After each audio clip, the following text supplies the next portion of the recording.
Bien, pues la sesión pasada estuvimos abordando los temas de la unidad uno respecto a lo que es el procedimiento penal. El día de hoy vamos a continuar con este cuestionario que he preparado para poder abordar de una mejor manera los temas de manera concreta y sencilla. Vamos con la primera pregunta que nos establece cuáles son los requisitos de procedibilidad para iniciar el procedimiento penal. Y me refiero al procedimiento penal porque, como ayer lo adelantábamos, el artículo 211 establece la definición de dónde comienza el procedimiento, ¿no? ¿Cuál es la diferencia entre proceso y procedimiento? El proceso lo vamos a tener una vez que se obtenga la vinculación, el auto de vinculación del juez de control por parte del juez de control es donde lo vamos a definir en la etapa del proceso, ¿no? El proceso va a iniciar hasta ese momento, mientras que el procedimiento comprende desde la presentación de la denuncia o querella hasta la obtención de una sentencia. Prácticamente, en términos sencillos, tenemos que el procedimiento, pues se entiende todo, ¿no? Desde que se presenta la denuncia hasta que se obtiene una sentencia, mientras que el proceso es solamente el momento en que se dicta el auto de vinculación, ¿no? Entonces, partiendo de esta idea, si señalamos cuáles son los requisitos de procedibilidad para iniciar el procedimiento penal, tenemos que ver de qué manera me encuentro ya dentro de un procedimiento penal. Nos hablan los incisos, tenemos denuncia anónima o de oficio, denuncia para delitos de oficio, querella para delitos que la requieran, siempre querella de la víctima, independientemente del delito, y autorización judicial previa en todos los casos. Les comentaba, por regla de exclusión, pues una denuncia anónima o de oficio, pues sí, pero se encontraría incompleto. Si vamos a una denuncia para delitos de oficio o querella para delitos que la requieran, pues son los dos requisitos de procedibilidad, ¿no? La denuncia y la querella. ¿Qué es la denuncia? Pues es hacer del conocimiento de la autoridad la posible comisión de un hecho ilícito. ¿Quién lo puede hacer? Lo puede hacer cualquier persona. Cualquier persona puede ir y presentar una denuncia y esta se entiende por aquellos delitos que son de oficio, que la autoridad puede investigar y únicamente lo que requiere es que alguien los ponga del conocimiento de la propia autoridad, mientras que la querella es un requisito de procedibilidad que debe de satisfacerse para que la autoridad investigadora pueda llevar a cabo pues los actos que tiendan a establecer el hecho ilícito. La querella, como lo he señalado, pues tiene que ver con la presentación o hacer del conocimiento de la autoridad hechos que me afectan, que afectan mi esfera de derechos, que afectan mi esfera jurídica. Yo como persona sufrí una lesión o un menoscabo a uno de mis derechos y por lo tanto soy el único que puede hacer del conocimiento a la autoridad este tipo de circunstancia. ¿En qué tipos podemos ver esta situación? Principalmente en delitos de lesiones, por ejemplo, en delitos que tienen que ver con violencia familiar.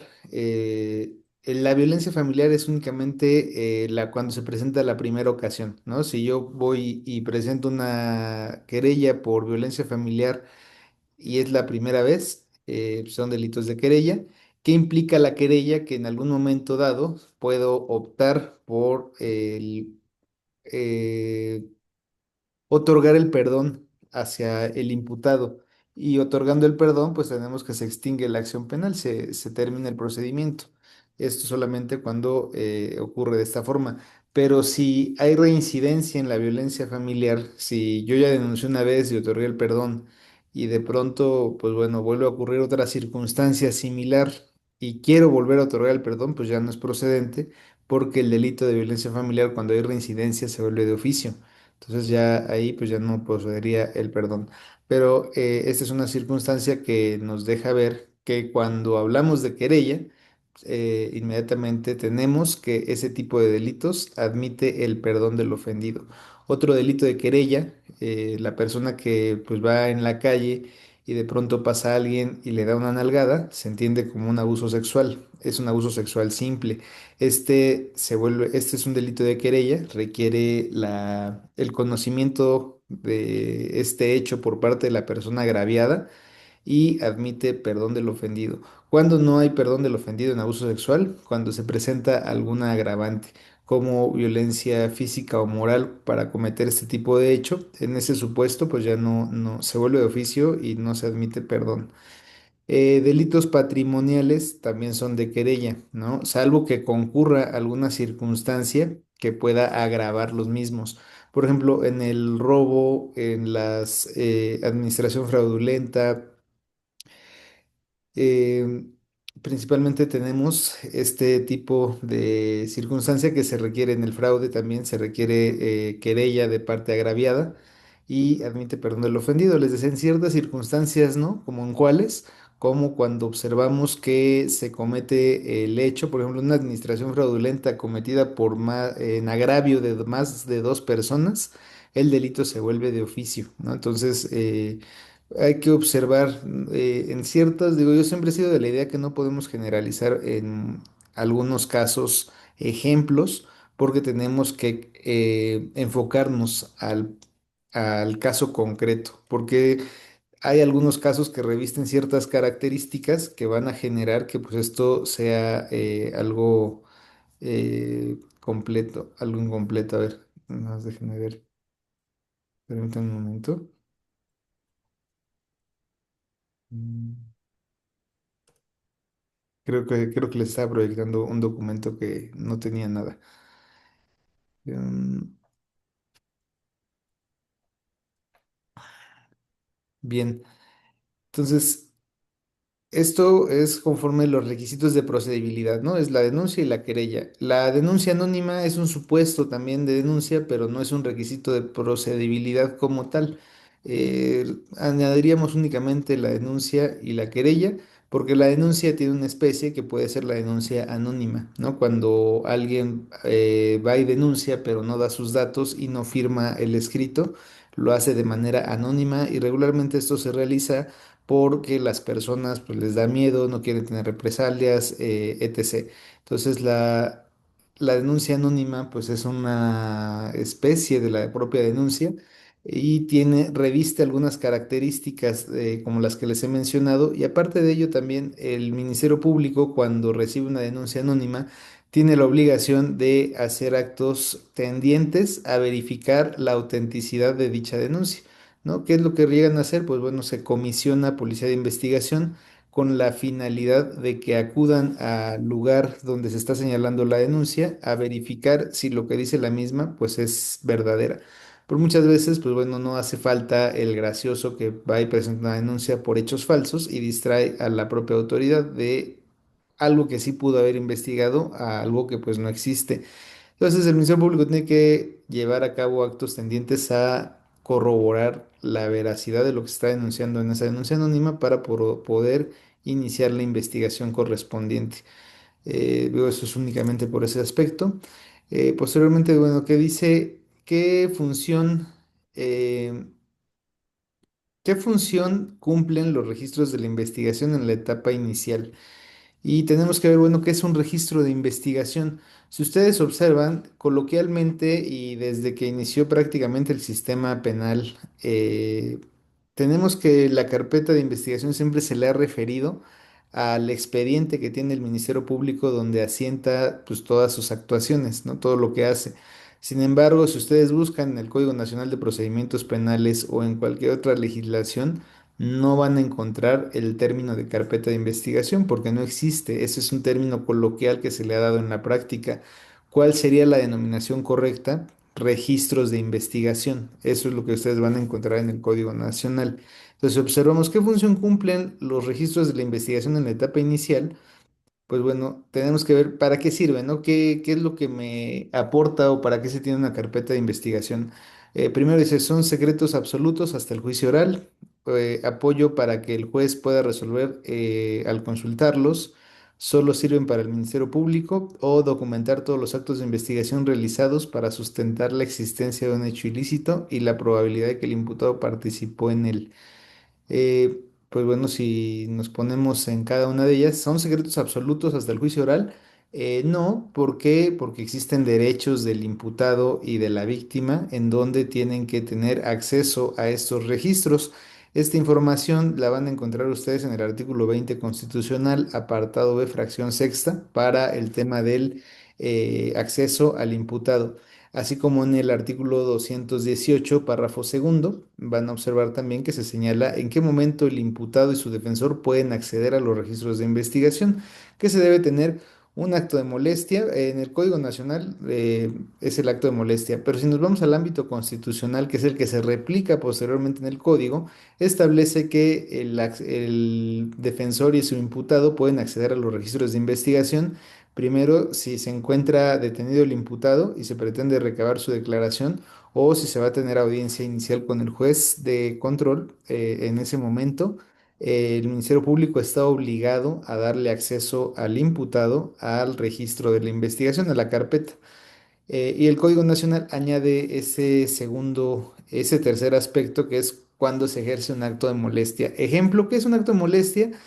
Pues es algún acto encaminado a ordenarle algo al imputado o restringirle algún derecho. Por ejemplo, si en un delito, y es que siempre se los pongo porque es el ejemplo emblemático, ¿no? Dos ejemplos. El primero, una persona que está siendo violenta con su pareja. La pareja va y denuncia violencia familiar. ¿Qué es lo que se señala de primera mano? Pues que el propio Ministerio Público, cuando tiene la noticia de violencia familiar sobre una víctima, tiene la obligación de establecer medidas de protección de manera inmediata.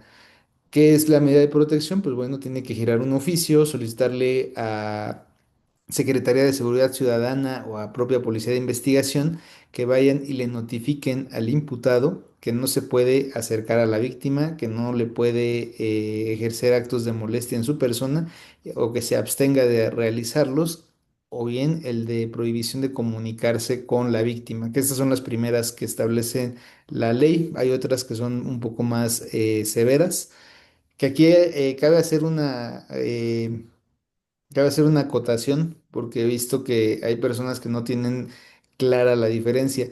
Una cosa son medidas de protección que establece el Código Nacional de Procedimientos Penales, y otra cosa son las medidas de protección que establece la Ley de Acceso a las mujeres de una vida libre de violencia.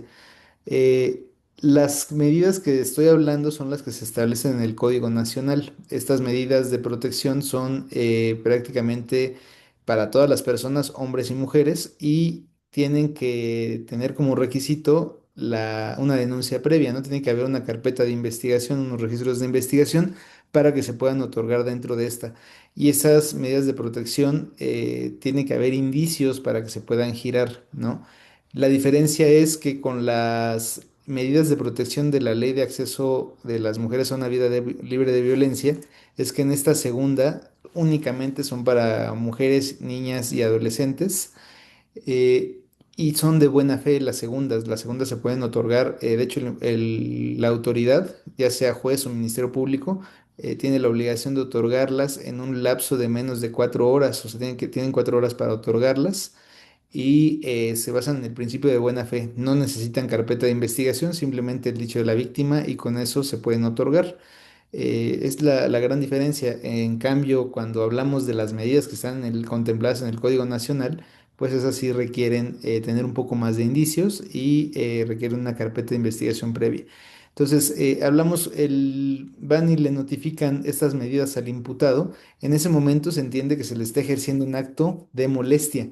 Por lo tanto, el imputado, una vez que recibe esa notificación de medidas de protección, inmediatamente tendría derecho a que se le permita el acceso a la carpeta de investigación.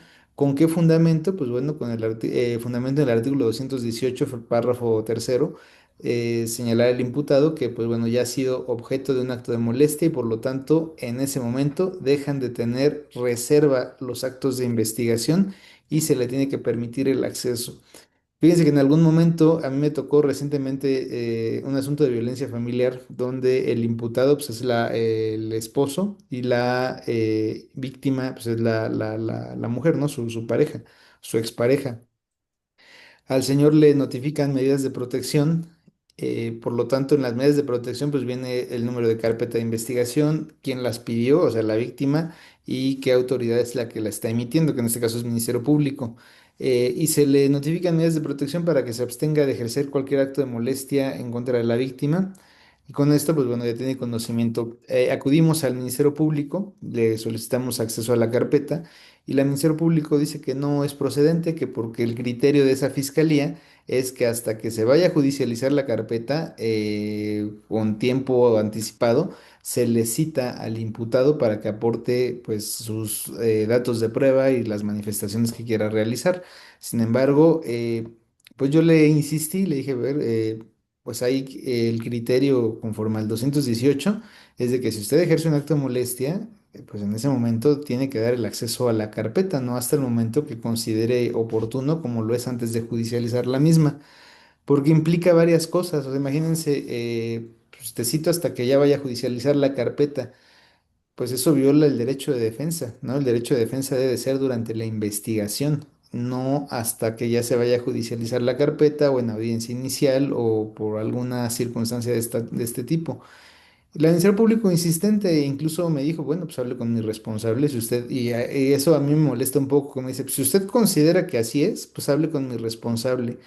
Y no es que yo lo considere, pues es que la propia ley lo señala y tenemos criterios que así son. Fui y hablé con el responsable y me dijo lo mismo. Le dije, bueno, pues está bien, le digo, pues yo quería evitar pues el tema de la burocracia, de meterle ahí más papeles, más estudios, y pues voy a presentar el amparo respectivo. Eh, la pido por escrito, nunca me contestan. Y como es imputado, esto ustedes lo pueden encontrar en el artículo 258. Cuando hay omisiones del Ministerio Público, omisiones, abstenciones, determinaciones de no ejercicio, determinaciones de archivo temporal, y la víctima se quiere inconformar, víctima o ofendido, tienen el recurso innominado que está en el 258, que es prácticamente ir con el juez y acusar al Ministerio Público de que no quiere hacer algo que la víctima pues siente que tiene el derecho. Entonces el juez pues, va a convocar audiencia, va a escuchar a las partes y va a determinar si efectivamente se le está vulnerando un derecho a la víctima y le ordenará al Ministerio Público que reconsidere la postura o que dicte alguna determinación en ese sentido. Sin embargo, para el caso del imputado, si ustedes observan el propio 258, pues no habla de imputado, nada más dice la víctima o ofendido a través del asesor jurídico podrán inconformarse de las determinaciones y bueno, y señala, ¿no? Pero no habla del imputado. Tenemos tesis de jurisprudencia que han resuelto esta circunstancia y señalan, pues no, efectivamente el imputado pues no está contemplado dentro del 258, pero al no estar contemplado en ese sentido, el recurso, o bueno, la forma de inconformarse es a través de la vía del amparo indirecto. El imputado no puede promover en términos del 258. Bueno, sí puede, pero lo que va a ocurrir es de que el juez le va a negar, ¿no? Le va a decir, hubo una jurisprudencia en algún momento que era un tanto confusa, porque dice esa jurisprudencia, el imputado no está obligado a agotar el recurso del 258. ¿Qué es lo que qué es lo que nos haría pensar? Pues que si no está obligado a agotarlo, pues tampoco en un sentido contrario, pues no pasa nada si lo agota, ¿no? Tendría que ser un poquito más clara el rubro de esa tesis, diciendo que pues al no contar el imputado con el derecho del 258, procede interponer juicio de amparo indirecto. Pero bueno, esto es únicamente ahí para que ustedes lo conozcan si no lo sabían. Y en este asunto les digo, pues voy a promover el amparo indirecto. Fue rápido, prácticamente en menos de 15 días, bueno, ni en 15 días, lo que tarda la suspensión provisional, que son dentro de las 24 horas a que tiene conocimiento el juez de distrito, me otorga la suspensión provisional para el efecto de que la carpeta no avance. O sea, que sí sigue, dice, sí puedes seguir investigando, sin embargo, no puedes judicializar la carpeta hasta en tanto le des acceso al imputado, porque es un derecho al haberse ejercido un acto de molestia en su esfera jurídica. Eh, Le ordena, y que digo, ahí había un tema incluso para responsabilidad del Ministerio Público. Le pregunta el juez de distrito, a ver, ¿es cierto que ejerciste un acto de molestia sobre esta persona y te solicitó acceso y le negaste? Y el Ministerio Público le dice que no. En la audiencia incidental le presento el acuse al juez de distrito donde está la petición expresa y pues ya el juez determina en la suspensión definitiva que procede concederla, dado que a pesar de que la representación social negó el acto, la parte quejosa, o sea, mi representado a través de mí, se acreditó de manera indiciaria porque fue una copia simple, ¿no? Ahí en amparo es un poco diferente el tema de las copias. Que una copia simple que permitía inferir que así había sido, que sí se había solicitado el acceso a la carpeta y se le ordena que en un término breve se le dé acceso al imputado a la carpeta. Entonces, pues obviamente digo, yo ya no le dije nada a la abogada, pero era así un tema de, pues no que hasta que judicializara la carpeta según ese era el criterio de su responsable. Y me da la cita, esto ocurrió en diciembre y me da la cita para el mes de febrero. A finales ya de diciembre me mandan otro correo y me dicen que no, que la cita se va a efectuar el día 15 de febrero, o sea, perdón, el día 15 de enero, o sea, el día de mañana. Y esto, pues bueno, es una circunstancia que tiene que ver con cómo hacemos valer los derechos de nuestros representados, cómo hacemos valer los derechos que tenemos en la Constitución, en el Código Nacional, ¿no? Y con esto, pues bueno, ya tengo el acceso a la carpeta de investigación. ¿Por qué? Porque es un derecho que se establece en los numerales que ya he mencionado. Entonces, ¿qué función cumple los registros de la investigación? Pues principalmente documentar todos los actos de investigación realizados para sustentar la existencia del hecho ilícito y la probabilidad de que el imputado participó en él.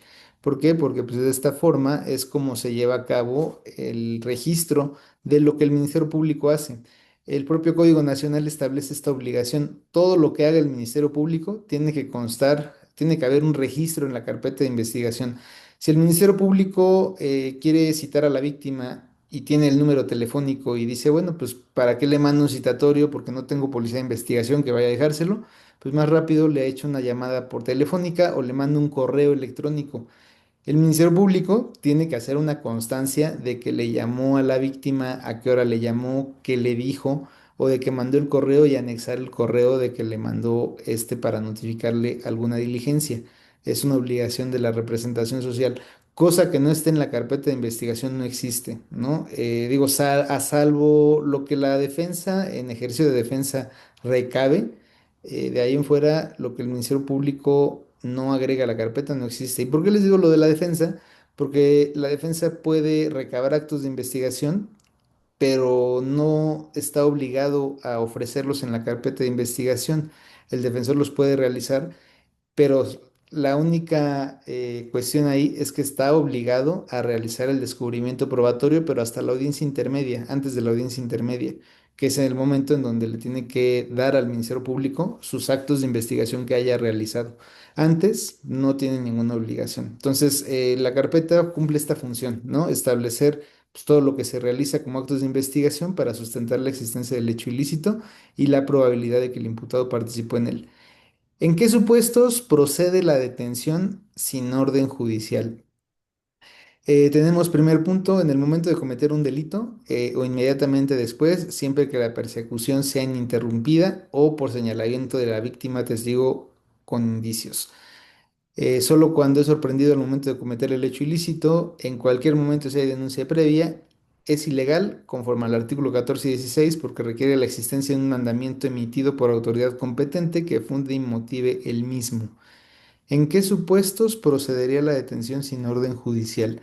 Pues bueno, si hablamos, por ejemplo, solo cuando es sorprendido al momento de cometer el hecho, es decir, en flagrancia, es un supuesto, pero está incompleto, o sea, el B no es. En cualquier momento, si hay denuncia previa, no, porque imagínense ustedes que ven a una persona que está robándole a otra y se echa a correr, el policía no podrá detenerlo, ¿no? Porque tendría que existir una denuncia previa. ¿Y cómo va a existir una denuncia previa si no se había cometido el hecho? Esa es incorrecta. Sería ilegal detener a una persona sin orden judicial conforme al 14 y 16 porque se requiere un mandamiento emitido por la autoridad competente. No, porque entonces regresamos al mismo supuesto. ¿Qué pasa con la persona que acaban de ver robando? ¿A poco me voy a esperar hasta que se genere la orden de captura o el mandamiento judicial?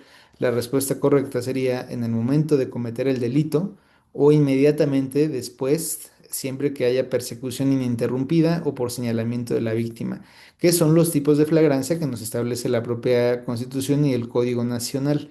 El inciso B no es porque está incompleto. El inciso completo es el A, que nos habla de la flagrancia y lo que antes conocíamos como cuasi flagrancia. Flagrancia, al momento de que estás cometiendo el hecho ilícito, te detengo porque te vi y por eso tengo la facultad de detenerte. Puedo detenerte sin mandamiento judicial. La cuasiflagrancia, porque la persona que robó le hicieron el señalamiento y nunca la perdieron de vista. Desde el momento en que roba, le dan seguimiento con cámaras del C4 o el policía lo corretea de manera ininterrumpida y materialmente, teniéndolo a la vista siempre y en ese supuesto se genera la cuasiflagrancia y la otra es cuando la víctima hace el señalamiento sobre la persona imputada y le dice, esa persona me acaba de robar y me robó un teléfono celular de la marca Apple, ¿no? Entonces le hacen la revisión a la persona y le encuentran los indicios, pues ahí tendríamos un tema de flagrancia en ese sentido. ¿Qué debe de acreditar el Ministerio Público para obtener una orden de aprehensión? Esto lo van a encontrar ustedes en el artículo 16 constitucional. Prueba plena de responsabilidad. La probable responsabilidad de cuerpo del delito, que se cometió un hecho con apariencia de delito o indicios suficientes que establecen la existencia del hecho con apariencia de delito y la probable responsabilidad del imputado. Prueba plena de responsabilidad, pues esto ocurre hasta juicio, ¿no? No podemos tener una prueba plena de responsabilidad, por lo tanto, pues esta no es. Probable responsabilidad de cuerpo del delito, jamás se vayan a equivocar con esto, ¿eh? Porque si yo los llego a calificar en algún tema y veo que me ponen esto, los repruebo. La probable responsabilidad y el cuerpo del delito son conceptos del sistema anterior, del sistema tradicional, y son estándares mucho más elevados y es totalmente diferente y no tiene que ver con este sistema. Probable responsabilidad y cuerpo del delito no es. Que se cometió un hecho con apariencia de delito está incompleto porque falta algo más. Entonces la única respuesta que nos queda pues, es la de indicios suficientes que establezcan la existencia del hecho con apariencia de delito y la probabilidad de que el imputado participó en él o lo cometió. Así tal cual viene en el artículo 16, pues esta sería la respuesta, ¿no? Que eso es lo que requiere el Ministerio Público. Si el Ministerio Público requiere solicitar orden de aprehensión, pues tiene que tener establecido esto. ¿En qué supuestos el Ministerio Público puede solicitar orden de aprehensión? Pues regularmente si ustedes se ponen a pensar y decimos, bueno, ¿y pues qué es la orden de aprehensión y para qué sirve? La orden de aprehensión nos sirve para poder llevar a cabo la conducción del imputado a proceso. Permítanme un momento, ¿eh?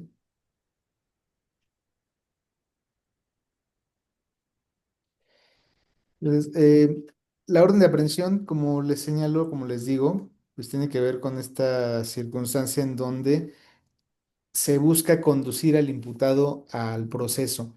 Entonces, el Ministerio Público tiene que establecer que ya mandó citar al imputado y no acudió, que ya mandó una presentación, que ya solicitó ante Policía de Investigación que lo fueran a buscar para invitarlo a que acuda a la audiencia, pero por alguna circunstancia el propio imputado no se ha presentado. Entonces, ¿qué es lo que se tiene que hacer? Pues bueno, se tiene que solicitar una orden de aprehensión, se le pide al juez y se le tiene que acreditar que pues, el imputado no acude a pesar de que ya se le citó, que ya se le giró también una orden de comparecencia y ante pues su desacato o pues su desinterés por estar sometido a la investigación penal, se solicita la orden de aprehensión porque ya está establecido que existió un delito, bueno, la comisión de un hecho con apariencia de delito y existen indicios que relacionan a esta persona en la comisión de dicho ilícito.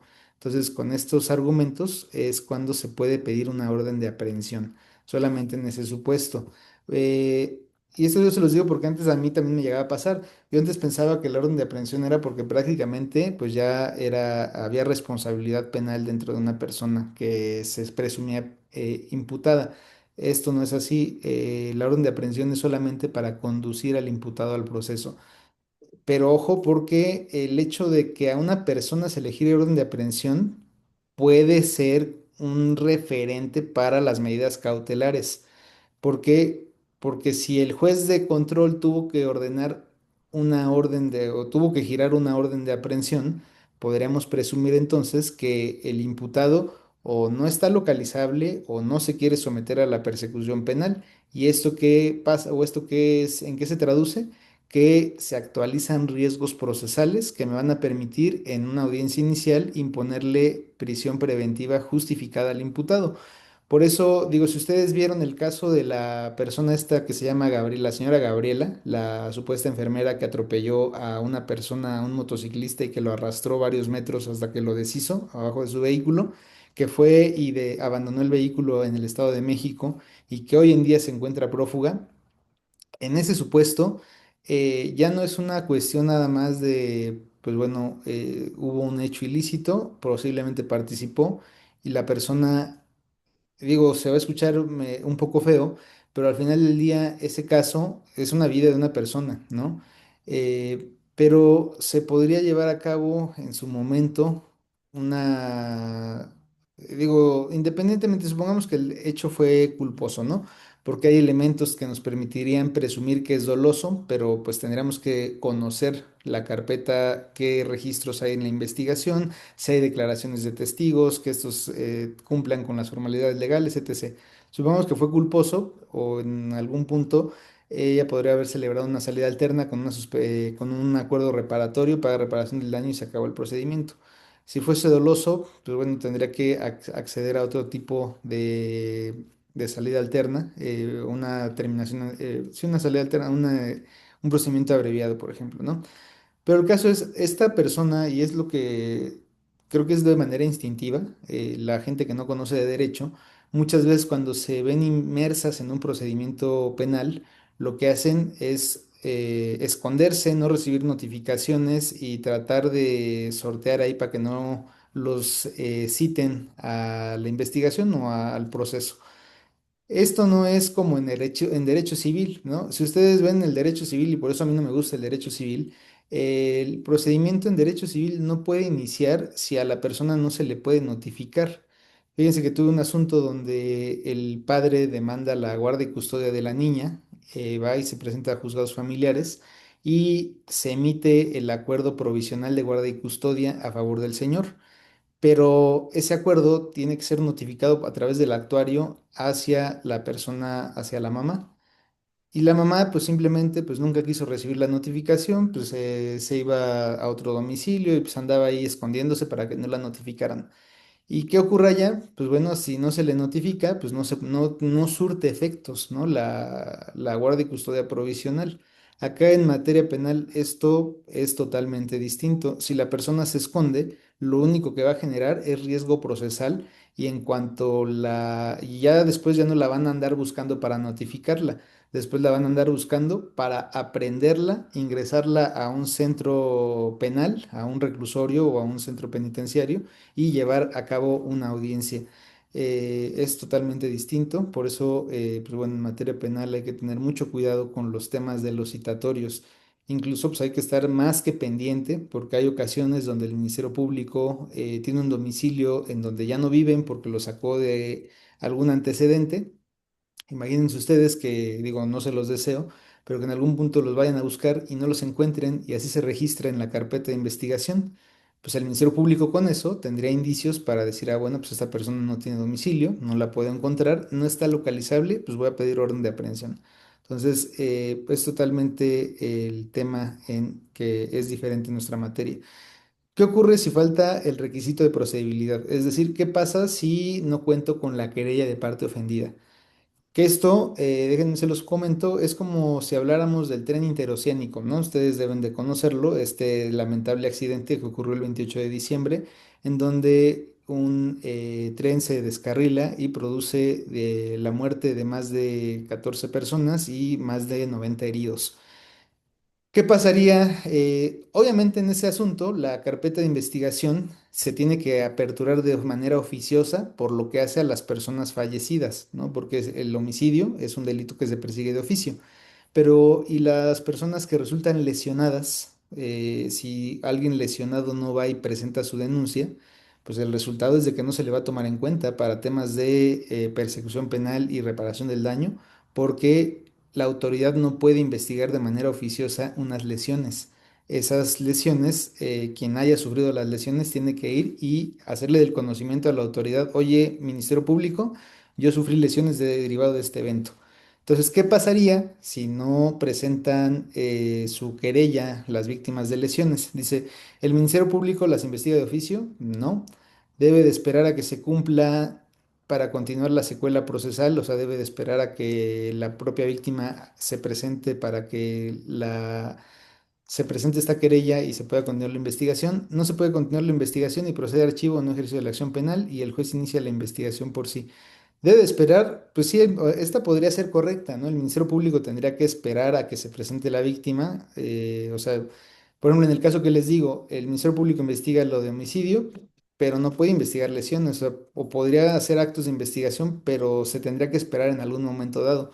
Pero ¿qué va a pasar después si la víctima nunca se presenta a denunciar, a presentar su querella? O sea, el Ministerio Público va a tener que archivar esa carpeta y si pasa el tiempo, si pasa el año, pues se va a tener que decretar el no ejercicio de la acción penal. ¿Cómo voy a, por ejemplo, cómo podría el Ministerio Público investigar un delito de esta naturaleza? Principalmente porque requiero saber qué tipo de lesiones son las que presentó la víctima. Y si la víctima nunca se presenta, ¿cómo la van a valorar? Entonces, si no hay querella en este tipo de delito de lesiones, pues simplemente el procedimiento se archivaría y no podría continuarse y se decretaría al paso de un año, se decretaría el no ejercicio de la acción penal porque ya el delito estaría prescrito. Entonces, la presentación de la querella o la denuncia, uno de los efectos que nos va a generar es la interrupción del plazo de la prescripción, que nos va a impedir que el delito prescriba.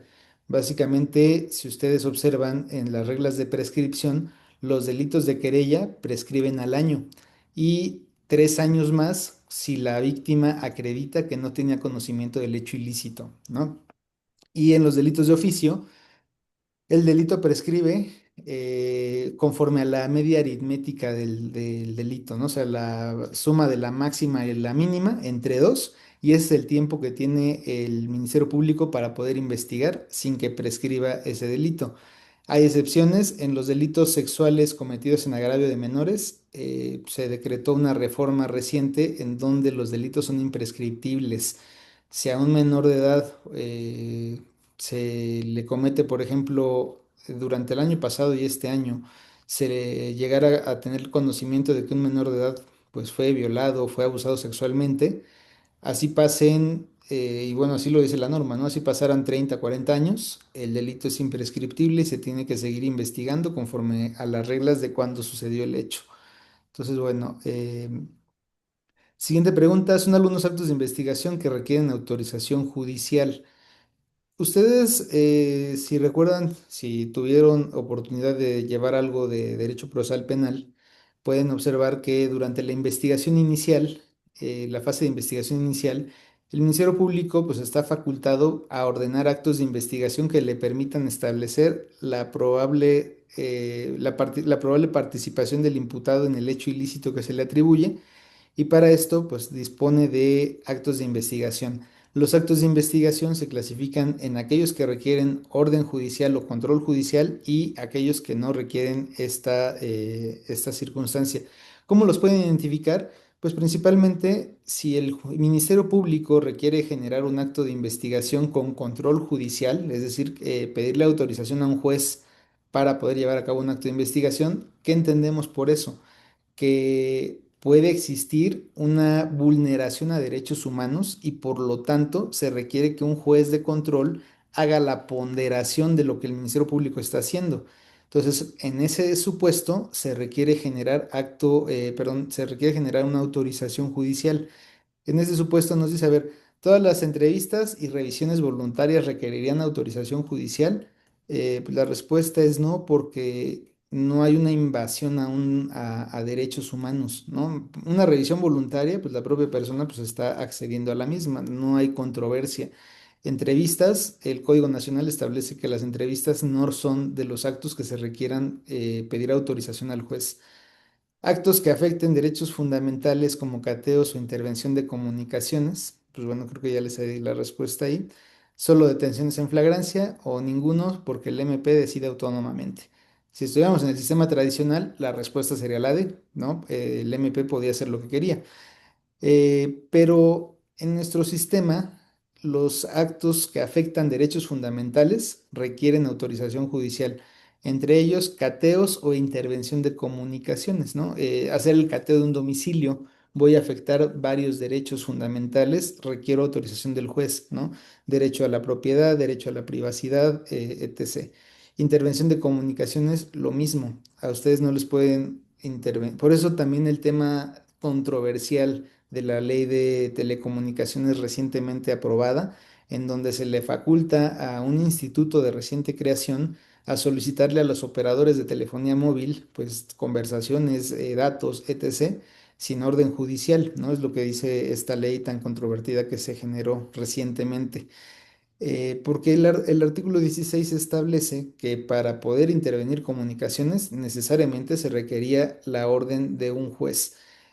Con la salvedad y excepción de dicha ley, pues bueno, se supondría que el Ministerio Público, solamente con autorización de un juez federal en materia de telecomunicaciones, puede generar este acto de investigación. Entonces, recuerden siempre que ustedes se imaginen, a ver, este acto vulnera derechos humanos, este acto de investigación puede vulnerar derechos humanos.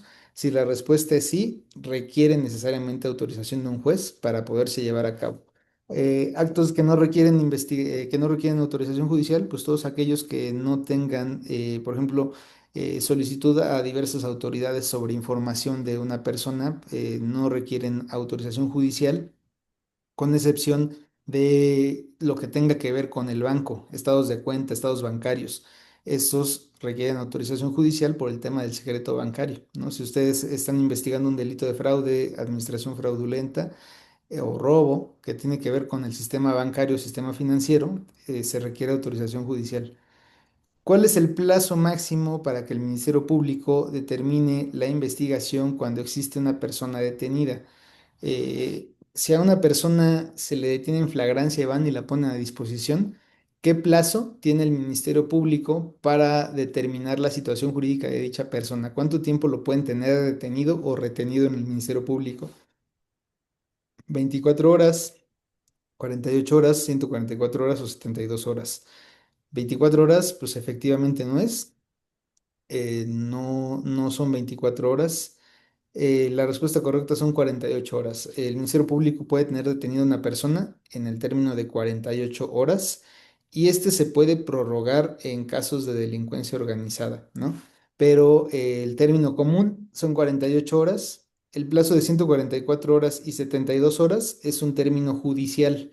Este término de 72 y 144 horas son para el juez antes, al momento en que el Ministerio Público pone a disposición al imputado del juez, el juez de control tiene el término para resolver situación jurídica de 72 horas o 144 horas, acorde a lo que el propio imputado señale, en cuál es su deseo, en qué término quiere que se resuelva su situación jurídica, 72 o 144 horas, pero eso es únicamente ante el juez. Cuando estamos en el Ministerio Público, son 48 horas. ¿Cómo inicia la investigación en delitos perseguibles de oficio?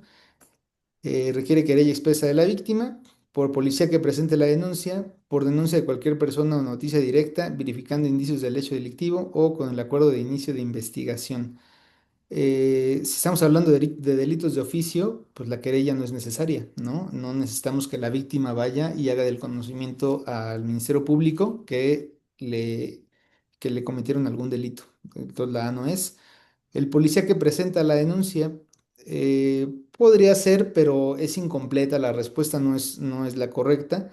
El policía puede ir a presentar una denuncia, sí, pero estaríamos hablando que los delitos de oficio solamente es por un policía que vaya y presente la denuncia, por eso les digo es incorrecta. Por denuncia de cualquier persona o noticia directa, verificando indicios del hecho delictivo. Esa es la respuesta correcta. Cuando hablamos de delitos de oficio, cualquier persona puede poner en conocimiento el hecho para que sea investigado. eh, Conocimiento de la noticia criminal, ¿no? Lo que le denominan la noticia criminal, cualquier persona lo puede hacer. Y únicamente, pues bueno, se tendría que verificar los indicios de esta circunstancia. El acuerdo de inicio de investigación, pues bueno, eso es un término administrativo, por lo tanto, pues no es. Son formas en las que debe conducirse la investigación inicial por parte del Ministerio Público. Eficaz, pronta, imparcial, con honestidad y lealtad, ausencia de vicios, probidad e imparcialidad, eficiente, exhaustiva, profesional e imparcial, conforme al decoro, observando los principios que rigen a los servidores públicos. Podrán decir, ¡ay, qué difícil está! Todo se parece, ¿no? Todas las respuestas parecen correctas. Eh, Eficaz, pronta, imparcial, puede ser, pero la honestidad no viene dentro de las formas en las que debe de conducirse la investigación. Ausencia de vicios, pues qué vicios si no somos de materia civil, ¿no? Ausencia de vicios en el consentimiento, donde esta palabra pues simplemente pues no es correcta. Por lo tanto, nos queda la C y la D. La D dice conforme ¿al decoro de quién? Observando los principios que rigen a los servidores públicos. Pues sí, pero no es preciso a qué principios se refieren, dónde están esos principios. Tampoco es esa correcta. La correcta es la C, eficiente, exhaustiva, profesional e imparcial. Estos términos los van a encontrar en el artículo 212 del Código Nacional de Procedimientos Penales. Cómo se lleva a cabo la investigación. Digo, hay otras más que se señalan, ¿no? Pero bueno, conforme a esta pregunta, pues son estas respuestas. El siguiente acto de investigación no requiere de autorización judicial. Entrevistas con testigos, toma de muestra, exhumación de cadáveres, intervención de telecomunicaciones. Como lo hemos señalado, pues bueno, la respuesta correcta sería entrevista con testigos. Toma de muestra corporal requiere autorización judicial porque se le va a hacer una invasión a la esfera de derechos del gobernado. Exhumación de cadáveres, por temas de dignidad, se puede generar una vulneración a derechos, por lo tanto se requiere control judicial. Intervención de telecomunicaciones, pues bueno, ya lo habíamos comentado. En ese sentido, tendríamos esta circunstancia. Eh,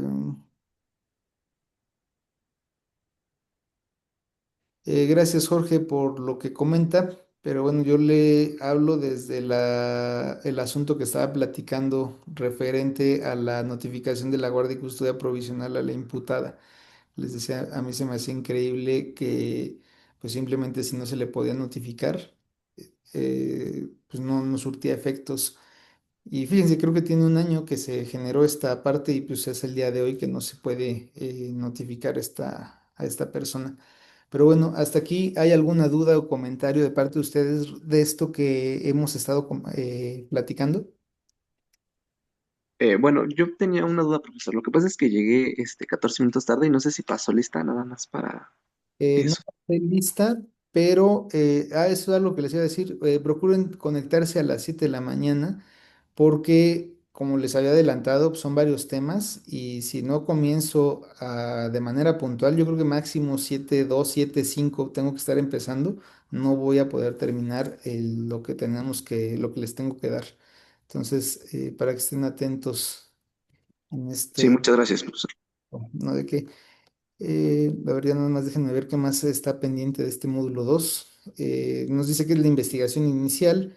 Pues ya se los he comentado, ¿no? Que la investigación inicial tiene como finalidad reunir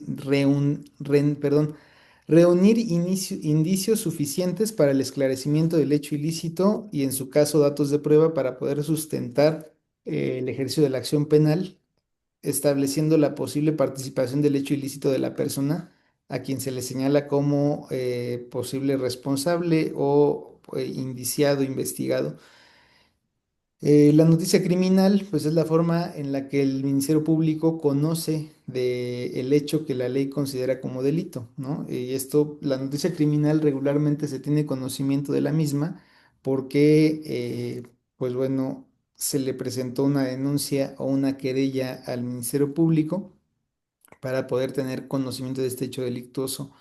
Requisitos de procedibilidad, los hemos comentado, pues están en el artículo 222 del Código Nacional, que nos establece que cualquier persona que presencie o que le conste la comisión de un hecho ilícito está obligada a denunciar, que la denuncia se puede formular a través de una querella, se puede formular de manera electrónica o se puede generar de manera anónima. Em, ¿Qué requisitos requiere la querella o en su momento la denuncia también, ¿no? Simplemente que esto es una parte también que digo, se debe tomar en consideración cuando presentan una denuncia. Los requisitos de la misma es identificar pues, los hechos de forma cronológica, circunstancias de tiempo, modo y lugar. Por ejemplo, si alguno de ustedes quisiera poner de conocimiento un hecho ilícito a una persona, a una autoridad en este caso, lo ejemplificaría como si ustedes llegaran a contarle una historia a un compañero o a un amigo. ¿No? No van a llegar y decirle, "Ay, oye, es que me pegó. Sí, pero ¿cuándo te pegó? ¿Dónde te pegó? ¿Cómo te pegó? ¿No? Entonces, cuando se presenta la denuncia o la querella, se tiene que establecer de manera cronológica. Regularmente, digo, y esta ya es más cuestión de estilos, establecer antecedentes y posteriormente los hechos. En los antecedentes, pues es como yo me presento con alguien, ¿no? Por ejemplo, si yo les formulara una querella y se las hiciera del conocimiento, supongamos que ustedes son ministerios públicos, ¿qué diría yo? El suscrito es profesor de la Universidad Nacional Autónoma de México, imparte clases en la Facultad de Derecho desde hace aproximadamente 8 años. Durante todo el ejercicio, actualmente se dedica al ejercicio de la profesión en materia penal y eso, los antecedentes es una forma de presentarme, ¿no? Con la autoridad, dándole el conocimiento del contexto y los hechos. Que el día 1 de enero del 2026, aproximadamente a las 8 de la mañana, al encontrarme en mi domicilio ubicado en Avenida Universidad, número tal, estando en compañía de mi no sé, de mi amigo, de mi pareja, de lo que sea, en el cruce de la calle número tal con número tal, una persona del sexo masculino de aproximadamente 20 años de edad pasó corriendo y me arrebató mi cartera, ¿no? Entonces, más o menos, digo, esto es muy genérico, es algo de la forma en cómo preciso la denuncia o la querella, cómo le pongo de conocimiento a la autoridad porque esto en algún punto se le tendrá que exponer al juez de control y tiene que ser muy claro y muy preciso. Si yo no tengo una fecha, si yo no tengo circunstancias de modo, tiempo y lugar, pues difícilmente voy a poder avanzar en la investigación y llegar a audiencia inicial, ¿no? María del Socorro, buen día, adelante, le escucho. Muchas gracias, profesor. Dos preguntas. La verdad, no conozco y por eso me atrevo a preguntar. En el caso de, ya lo explicó, de las intervenciones telefónicas, se necesita la orden de un juez federal, pero mi duda realmente sí cabe acá de que usted dijo que cuando eso sucede antes de que haya un acto de molestia hacia el imputado, porque si no, de lo contrario, pues se va a enterar. Pregunto, porque realmente no conozco esta situación. Entonces, A ver, me perdí un poquito en se su pregunta. ¿Su pregunta concreta cuál es, perdón? Sí, si yo quiero la intervención telefónica, si yo soy la víctima, solicito a través de mi representante que solicite que se haya una intervención telefónica para mostrar hechos delictuosos. Se supone que podrá aceptarse esta intervención, pero no hay un acto de molestia para la persona a la que estoy señalando, ¿o qué pasa? Bien, en ese supuesto, la persona imputada, pues no es llamada, no se le llama para que yo siempre, eso es un tema que también he discutido y las respuestas siempre señalan que, pues bueno, por la secrecía y para lograr, ¿cómo dice? Para generar el éxito de una investigación, para lograr el éxito de la investigación, no se le notifica al imputado y esto solamente lo pide el Ministerio Público ante el juez de control y hacen un símil con la orden de aprehensión. Por ejemplo, cuando se va a solicitar orden de aprehensión, pues no se le pide al defensor ni al imputado que estén presentes en el debate con el juez.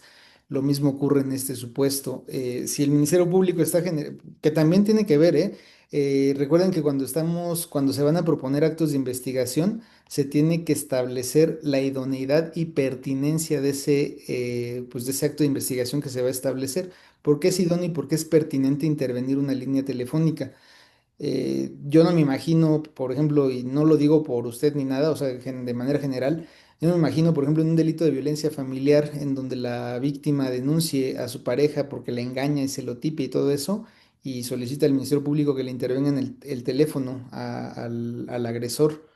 que se la estén otorgando por esa circunstancia, porque no sería idóneo y pertinente. Digo, tendría que ser algo muy específico para que pudiera darse.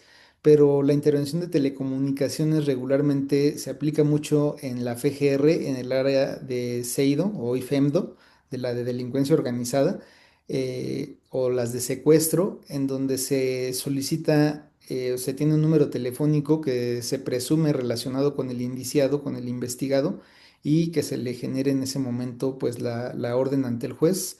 El ministerio, el que digo, la solicitud de intervención ante juez de distrito, tenemos que no se genera una audiencia como tal. No crean que el Ministerio Público va a una audiencia y expone los datos de prueba y no.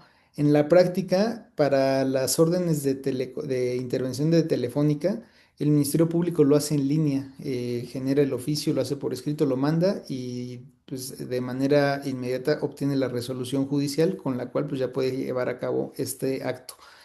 A mí me causó sorpresa porque yo pensaba que se llevaba a cabo una audiencia, pero en realidad no. En telecomunicaciones lo hacen de esa manera. Eh, pero para los demás, sí, por ejemplo, si hay o para una orden de cateo, sí se genera audiencia y el MP tiene que ir, pero no se cita a la defensa ni al imputado, porque justamente se presume que, por ejemplo, si fuera una de telecomunicaciones, una intervención, pues ¿qué podría pasar? Pues simplemente, imagínense si ustedes se enteran de que les van a intervenir el teléfono, ¿qué hacen? Pues lo tiran, ¿no? Que cambian de chip, cambian sus comunicaciones, los ponen en alerta. Entonces esto puede generar pues un retraso en la propia investigación. Es el criterio que a mí me han establecido por el cual no se le manda llamar al imputado ni a la defensa en cierto tipo de actos de investigación, y también porque tiene que ver con el tema de la secrecía. Pero bueno, esto es para que quede claro este aspecto. Por último, Muchas gracias. También hay otra pregunta, pero mejor la dejo para mañana por el respeto al tiempo de las demás personas. Muchas gracias. sí, nada más se acuerda, por favor. No dice, buen día, la solicita el MP al juez. ¿Se puede acceder a las sesiones videograbadas?